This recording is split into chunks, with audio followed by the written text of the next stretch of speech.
Gente, para sexto año de esta Estación de Luján vamos a filmar el tema de voz pasiva y para todo aquel que le sirva la explicación de este tema, voz pasiva. La voz pasiva, chicos, vamos a empezar explicando que uno puede decir las cosas de dos maneras. En voz activa y en voz pasiva. Cuando digo algo en voz activa, el foco de la oración está más en, acá dice, on the doer of the action, el hacedor de la acción, en quién hace la acción. Por ejemplo, my dad wrote a new poem. Mi padre escribió un nuevo poema. ¿A quién puse en primer lugar? En el lugar del sujeto. A my dad, que es el que hizo la acción. Mi papá escribió un nuevo poema. Eso es voz activa. La voz activa es, yo siempre les digo a ustedes que uno arma una oración sujeto, verbo, complemento, ¿no? Bueno, en el lugar del sujeto, si yo pongo al que hace la acción, al hacedor de la acción, eso es voz activa. Por ejemplo, puedo decir, mi hermana compró una nueva casa. Puse en primer lugar a mi hermana, que fue la que hizo la acción. Eso es voz activa. En la voz activa, yo puedo preguntarle al otro, por ejemplo, mi papá escribió un nuevo poema. ¿Qué escribió mi papá? Un nuevo poema. Ese es el objeto directo. ¿Qué es lo que escribió mi papá? Un poema, un nuevo poema.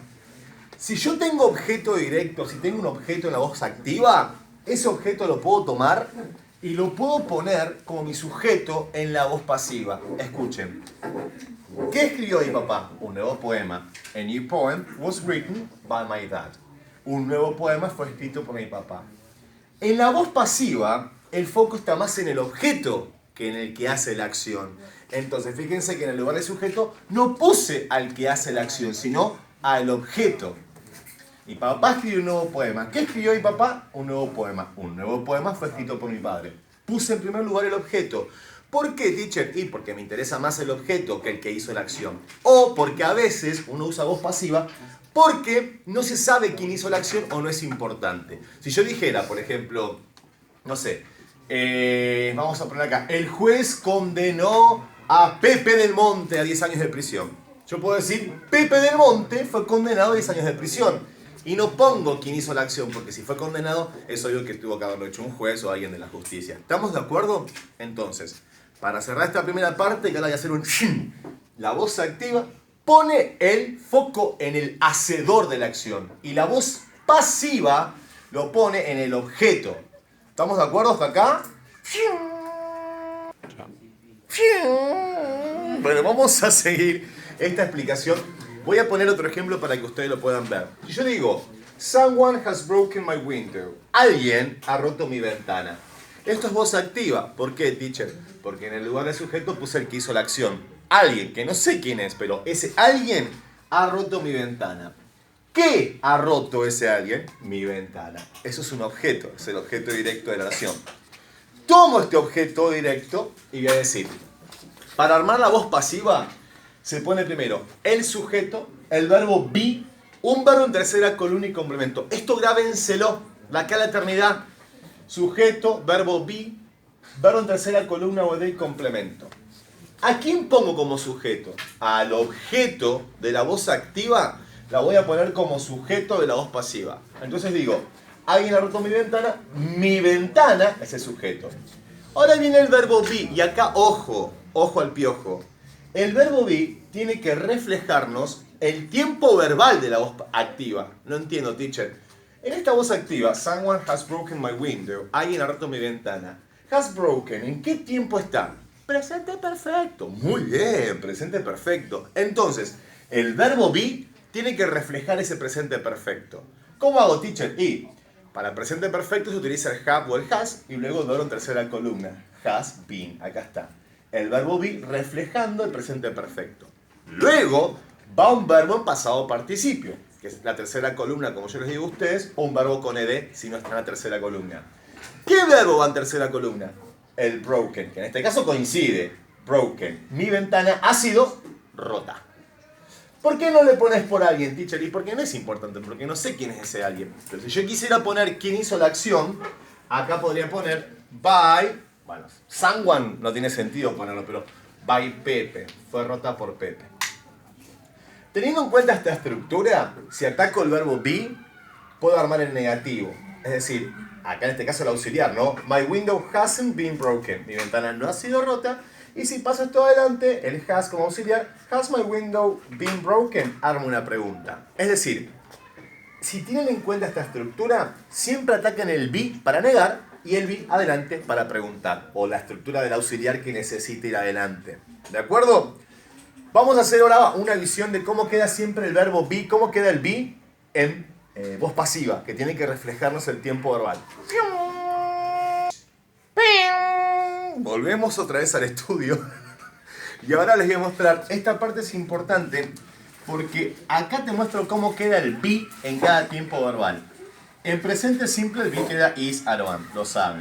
En presente continuo, is, are, am, con un verbo con ing tiene que ser el mismo be. Is, are, am, been. En presente perfecto, have o has been. En pasado simple, was or were. En pasado continuo, was or were been. En pasado perfecto, had been. Si tienen el futuro con el will be, fácil. Con el going to, is, are, going to be. Can be, could be. Have o has to be, tiene que ser. Must be, should be, may be o might be. ¿Qué es esto que le estoy dando acá? Yo les dije que la voz pasiva se arma con el sujeto, que el verbo be tiene que reflejarnos el tiempo verbal de la voz activa, dije. ¿Sí o no? Bueno, acá está cómo reflejaría el verbo be cada tiempo verbal. Si es presente simple, presente continuo, presente perfecto. ¿De acuerdo? Eso es lo que estoy mostrando acá. Para cerrar les voy a mostrar unos ejemplos más y cómo. Escuchen esta parte que es importante. Yo puedo decir todo en voz activa, pero no puedo decir todo en voz pasiva. ¿Cómo es esto, teacher? En voz activa puedo decir, no sé, mi papá compró un auto. Si tengo objeto directo, lo puedo pasar a voz pasiva. Un auto fue comprado por mi papá. Pero no todas las oraciones en voz activa tienen objeto directo. Entonces no todas las voces activas pueden pasarse a pasiva.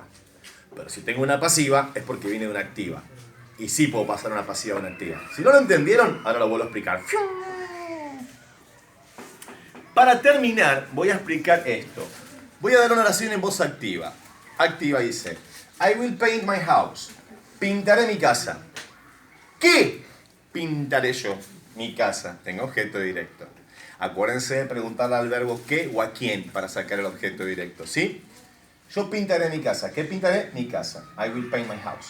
Mi casa pasa a ser el sujeto. Como acá, ¿ven? Sujeto. My house. Ahora, ¿qué viene? El verbo be. Pero el verbo be le dije que tiene que reflejar el tiempo verbal de la voz activa. Acá está el will. ¿Cómo quedaría el verbo be con el will? Y my house will be. Mi casa será.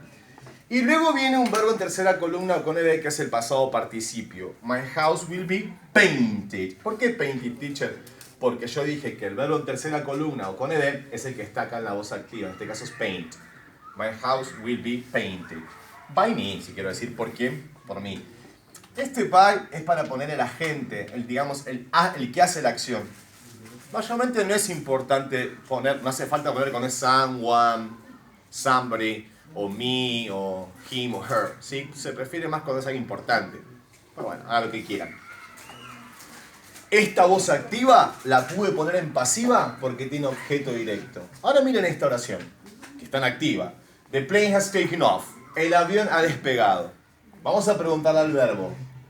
¿Qué ha despegado el avión? ¿O a quién ha despegado el avión? No tiene objeto directo. Si no hay objeto directo, no puedo hacer voz pasiva. ¿Ven?